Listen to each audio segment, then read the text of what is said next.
أعوذ بالله من الشيطان الرجيم.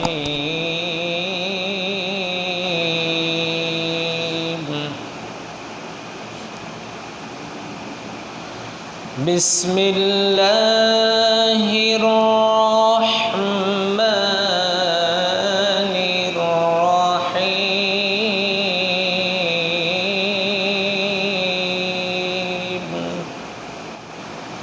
سبح لله ما في السماوات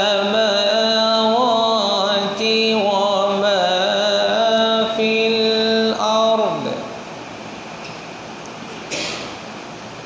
وهو العزيز الحكيم.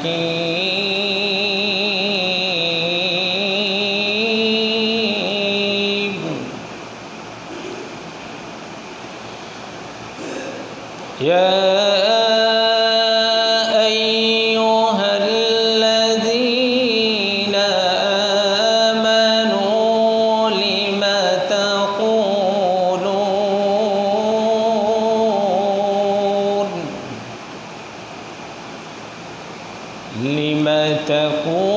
تقولون ما لا تفعلون؟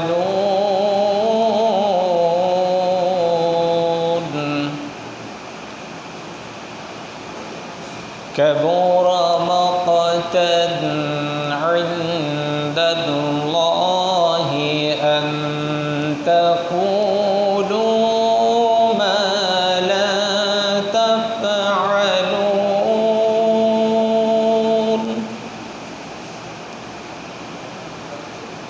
إن الله يحب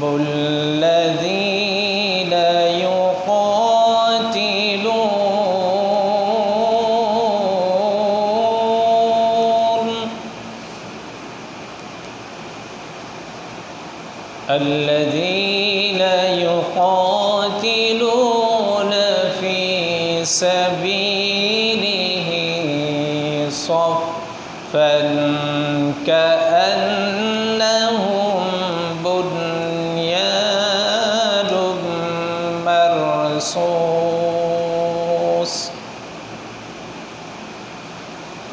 عن أبي سلمى عن عبد الله بن سلام رضي الله عنهم قال: قعدنا نفر من أصحاب النبي صلى الله عليه وسلم وقلنا لو نعلم أي الأعمال أحب إلى الله تبارك وتعالى عملنا.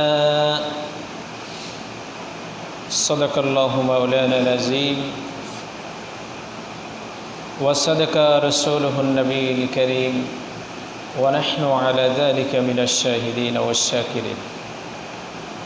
সম্মানিত উপস্থিতি, আসসালামু আলাইকুম ওয়া রাহমাতুল্লাহি ওয়া বারাকাতুহু।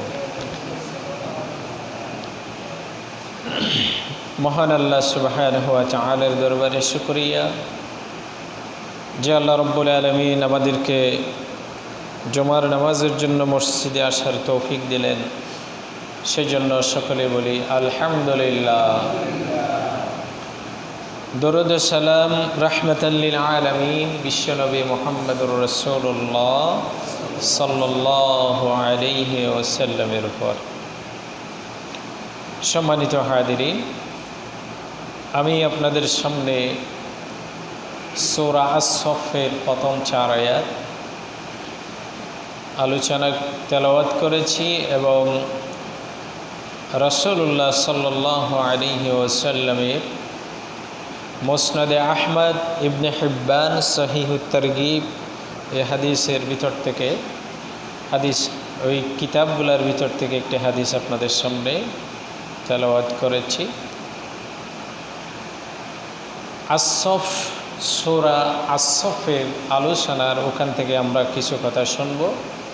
আল্লাহ সুবহানাহু ওয়া তাআলা এই সূরার ভিতরে আমাদের জন্য কি মেসেজ রয়েছে, এখানে আমাদের জন্য কি করণীয় আছে সে সম্পর্কে আল্লাহ রাব্বুল আলামিন আমাদের সামনে বিশদভাবে বর্ণনা করেছেন। প্রথমত এই আয়াত, এই সূরাটি সূরা আস-সফ, এটা কোরআনুল কারীমের 28 নম্বর পারাতে আছে। এই সূরার ভিতরে 14টি আয়াত আছে এবং 61 নম্বর সূরা কোরআনুল কারীমের। আল্লাহ সুবহানাহু ওয়া তাআলা এই সূরার মাঝে